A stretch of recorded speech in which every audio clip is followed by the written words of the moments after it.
देखिए, आज की इस दुख भरी घड़ी में और संकट के समय में मेरा मन बहुत अधीर है, परंतु हमें आगे बढ़ना ही होगा, कार्य तो करना ही होगा। अधीर होकर बैठने से भी क्या होगा, हम और इसी संकट की घड़ी में डूबते चले जाएंगे। इसलिए हम आगे बढ़ रहे हैं, धीरे धीरे उठ खड़े होने का प्रयास कर रहे हैं। और मैं आप लोगों से भी ये निवेदन करता हूँ कि आप लोग भी और मेहनत करें, सही दिशा में चलें, सच्चे मन से, लगन से, निष्ठा से अपना कार्य करें। देखिए, आज हम अपने टॉपिक पर लौट करके आते हैं, अधातुओं के रासायनिक गुण। मैं आप लोगों को इसलिए ये बातें बता रहा हूँ क्योंकि आप लोगों को सूचना मिल ही चुकी होगी कि हमारे विद्यालय परिवार पर एक संकट की घड़ी टूट पड़ी, जिसके वजह से हम लोग अधीर हो गए, टूट गए। परंतु दोबारा से प्रयास कर रहे हैं कि और अच्छे से आप लोगों को लेकर चलें, आप लोगों को मनोबल दें, बढ़ाएं आपका मनोबल। कुछ अधातुएं आप कर रहे हैं, अधातुओं के रासायनिक गुण। कुछ अधातुएं बहुत क्रियाशील होती हैं तथा कुछ अपेक्षाकृत कम क्रियाशील होती हैं। सामान्यतया अधातुएं ऋणायन बनाने की प्रवृत्ति रखते हैं। इनके प्रमुख रासायनिक गुण निम्न प्रकार हैं। ऋणायन बनाने का गुण इसलिए रखती हैं क्योंकि अधातुओं की परिभाषा क्या है कि वे पदार्थ जो इलेक्ट्रॉन को ग्रहण करके ऋणायन बनाने की प्रवृत्ति रखते हैं, वे ही अधातु कहलाते हैं। तो हम कहेंगे कि अधातुओं की ऑक्सीजन के साथ अभिक्रिया, हम कह रहे हैं अधातु ऑक्सीजन के साथ क्रिया करके संगत ऑक्साइड बनाती हैं। दिखाना जरा कॉपी भाई, ये है बेटे, यहाँ पर फोकस करेंगे इस कॉपी के ऊपर, इस कॉपी के ऊपर कि कार्बन यदि ऑक्सीजन से क्रिया करती है तो CO2 बन जाती है, और सल्फर यदि ऑक्सीजन से क्रिया करती है तो SO2 बन जाती है। ठीक है ना, ये बात समझ में आई होगी। फिर आप लोग क्या कह रहे हैं देखो, इनके संगत ऑक्साइड बन गए, कार्बन और सल्फर, चूंकि इसमें क्या है, अधातु है। अब देखिए, अधातुओं के ऑक्साइड अम्लीय या उदासीन होते हैं। ये जो ऑक्साइड बने हैं, ये ऑक्साइड, ये या तो अम्लीय होते हैं या फिर उदासीन होते हैं। ये गैसीय ऑक्साइड जल में घुलकर अम्लीय विलयन देते हैं। CO2 तथा SO2 अम्लीय ऑक्साइड हैं। कैसे हैं? अम्लीय ऑक्साइड हैं बेटे, ये अम्लीय ऑक्साइड हैं। इनका जलीय विलयन नीले लिटमस पेपर को लाल कर देता है। CO2 तथा SO2 गैसों का सूखे लिटमस पेपर पर कोई प्रभाव नहीं होता। तो बेटे अब आप क्या कहेंगे, देखो ये आपका CO2 बना है प्लस, अगर आप इसको जल के साथ घोलेंगे तो H2C क्या बनेगा, H2 तो ये हो गया, C ये हो गया, 2 और 1 3 हो गए बेटे, 3। इसी प्रकार SO2 plus H2O is equal to H2S, oxygen के 2 और 1 3 और 3 बन जाएगा। तो बेटे ये कार्बोनिक अम्ल बन जाता है, ये सल्फोनिक अम्ल बन जाता है। समझ आ गई होगी आपकी बात। अब हम क्या कहेंगे कि इसी प्रकार कार्बन मोनोऑक्साइड एक उदासीन ऑक्साइड है। क्या है? उदासीन ऑक्साइड है। अब हम इससे आगे चलते हैं। हम कहते हैं कि अधातुओं की अम्लों के साथ अभिक्रिया। अधातुएं तनु अम्लों तथा जल से क्रिया नहीं करती। अधातुएं तनु अम्ल के साथ और जल के साथ क्रिया नहीं करती हैं, अर्थात ये तनु अम्लों तथा जल से H2 को विस्थापित नहीं करती, मतलब जल से ही हाइड्रोजन को नहीं निकालती। अब बात करते हैं अधातुओं की हाइड्रोजन के साथ अभिक्रिया। अधातुओं की हाइड्रोजन के साथ, देखो बेटे, अधातुएं हाइड्रोजन के साथ क्रिया करके संगत हाइड्राइड बनाती हैं। संगत हाइड्राइड का मतलब क्या होता है? उसी के समान हाइड्राइड जिसकी हम क्रिया कर रहे हैं बनाती है। सल्फर के साथ हाइड्रोजन की क्रिया करेंगे तो क्या बनेगा? अभी मैं कुछ रिएक्शनों को यहाँ दिखाता हूँ। क्या है? यदि सल्फर की आप H2 यानी कि हाइड्रोजन से क्रिया करते हैं तो H2S हाइड्रोजन सल्फाइड गैस बनती है। यदि नाइट्रोजन की आप 3H2 के साथ रिएक्शन करते हैं तो 2 और 3 यानी 6 इज इक्वल टू, तो हम क्या करेंगे, 2 कॉमन ले लेंगे, 2n, जो नाइट्रोजन के तो 2 ही हुए हैं, हाइड्रोजन के हैं 3 दूनी 6, तो आप क्या कर सकते हो, 2 या 6।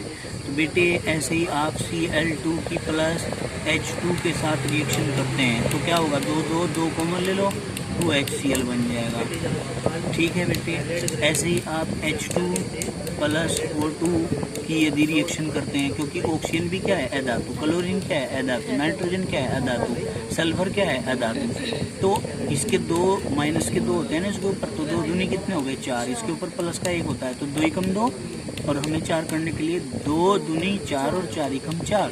समझ में आई बात? तो हम क्या करेंगे, 2H2O बना देंगे, यानी कि इस प्रकार से अधातुओं के साथ क्रिया करके H2S, NH3, HCl और H2O बनाते हैं। समझ में आई बात? अधातु हाइड्रोजन के साथ क्रिया करके इस प्रकार के यौगिक बनाता है। ठीक है, अब हम कहते हैं कि हाइड्रोजन ऑक्सीजन के साथ संयोग करके जल बनाती है। ये बना दिया इसने, जल बना दिया, जो कि उभयधर्मी ऑक्साइड होता है। कैसा? उभयधर्मी। ये जो है ये प्लेटिनम की उपस्थिति में क्रिया करके जल बनाता है, और जो कैसा है, उभयधर्मी ऑक्साइड। ठीक है, उभयधर्मी ऑक्साइड मतलब जो अम्लों और अक्षारों दोनों के साथ में क्रिया कर सकता हो। ठीक है ना, या जो अम्ल और अक्षार दोनों की भांति व्यवहार करता हो उसको बोलते हैं बेटे। ठीक है, अब आगे चलो। धातुओं की अन्य धातु लवणों के विलयनों के साथ अभिक्रिया। क्या? धातुओं की अन्य धातु लवणों के विलयनों के साथ क्या है भाई, अभिक्रिया। क्या कहेंगे, जब किसी धातु को दूसरी धातु के जलीय विलयन में डाला जाता है तो होने वाली संभावित अभिक्रिया निम्नलिखित है। क्या है? धातु A प्लस धातु B के लवण का विलयन इज इक्वल टू धातु A के लवण का विलयन प्लस धातु B के लवण का विलयन। ये रिएक्शन होती है, तो हम क्या कहते हैं, उपरोक्त अभिक्रिया तभी हो सकती है जब धातु A धातु B से अधिक क्रियाशील हो, अर्थात धातु A में इलेक्ट्रॉन त्याग करने की क्षमता धातु B से अधिक हो। इसे विस्थापन अभिक्रिया भी हम कहते हैं। यानी कि ये अभिक्रियाएं तभी संभव हो सकती हैं जब जो हमने पढ़ा ऐसा संभव हो। ठीक है, मतलब उपरोक्त अभिक्रिया, ये जो अभिक्रिया है ये तभी संभव होगी जब धातु A धातु B से अधिक क्रियाशील हो, अर्थात धातु A में इलेक्ट्रॉन त्याग करने की क्षमता धातु B से ज्यादा होनी चाहिए। इसे विस्थापन अभिक्रिया भी हम कहते हैं। अब देखो उदाहरणार्थ, Fe यानी कि आयरन Cu से अधिक क्रियाशील है तथा CuSO4 के जलीय विलयन में से Fe डालने पर विलयन से Fe यदि डालते हैं तो क्या होगा, विलयन से Cu विस्थापित हो जाता है। कॉपर क्या हो जाता है, विस्थापित हो जाता है। देखो बेटे यहाँ पर ध्यान से समझेंगे। अब क्या कहेंगे, ये हमारी सक्रियता श्रेणी से रिलेटेड क्वेश्चन है। इससे सक्रियता श्रेणी से, जिसे हम क्या कहते हैं, इलेक्ट्रोकेमिकल सीरीज बोलते हैं। देखो ये Fe है बेटा, Fe प्लस ये है CuSO4 इजिकल टू क्या बन जाएगा, FeSO4। ये Cu है, यहाँ से इसको विस्थापित कर देगा। ठीक है ना, ये कोई दिक्कत तो नहीं है। अब ये क्यों कर देगा, ये इसलिए कर देगा क्योंकि Fe विद्युत रासायनिक श्रेणी में Cu से ऊपर है तो Fe अधिक क्रियाशील है। अधिक क्रियाशील होने के कारण CuSO4 के जलीय विलयन से Cu को विस्थापित कर देती है। क्लियर?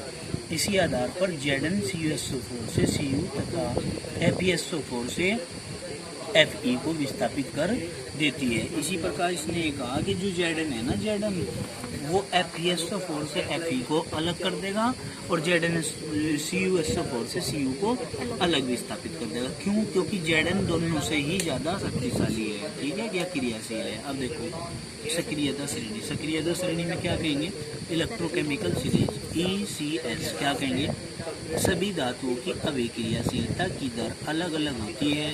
कुछ धातुएं जैसे सोडियम, पोटेशियम, कैल्शियम, मैग्नीशियम आदि अत्यधिक क्रियाशील है। आदि क्या है, अत्यधिक क्रियाशील है। ये धातुएं ऑक्सीजन से क्रिया करके ऑक्साइड तथा हाइड्रोजन से क्रिया करके हाइड्राइड बनाती है।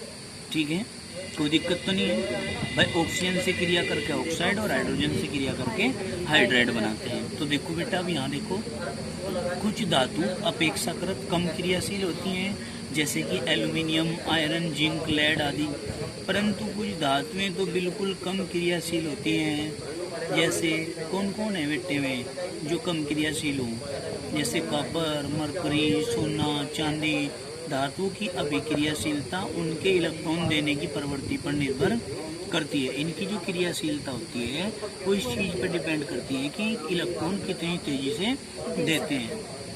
धातुओं की अभिक्रियाशीलता के आधार पर उनकी क्रियाशीलता के घटते क्रम के अनुसार लिखा जाता है। उन्हें उनकी क्रियाशीलता के घटते क्रम के अनुसार लिखा जाता है। किसमें? इलेक्ट्रोकेमिकल सीरीज में घटते क्रम में लिखा जा, जिसे धातुओं का अभिक्रियाशीलता क्रम कहते हैं। धातुओं की अभिक्रियाशीलता उनके इलेक्ट्रॉन त्याग कर धनायन बनाने पर निर्भर करती है। किस चीज पर निर्भर करती है बेटे? इलेक्ट्रॉन त्याग कर धनायन बनाने पर निर्भर करती है। आयरन की अपेक्षा एल्यूमिनियम अधिक क्रियाशील है। किसकी अपेक्षा? आयरन की अपेक्षा एल्यूमिनियम अधिक क्रियाशील है। क्यों? क्योंकि एल्यूमिनियम आयरन की अपेक्षा आसानी से धनायन बना लेता है। समझ में आई बात? भाई एल्यूमिनियम आयरन की अपेक्षा क्या कर लेता है? आसानी से धनायन बना लेता है। क्लियर होगी बात? तो आज के लिए इतना ही पढ़ो बेटे, इससे आगे हम कल के बाद पढ़ेंगे, ठीक है ना? कल आप लोगों का अवकाश रहेगा, ठीक है? और मेहनत से इस काम को करेंगे, इस वीडियो को बार बार समझेंगे, जिससे कि आपके ज़्यादा से ज़्यादा समझ में आ सके। धन्यवाद।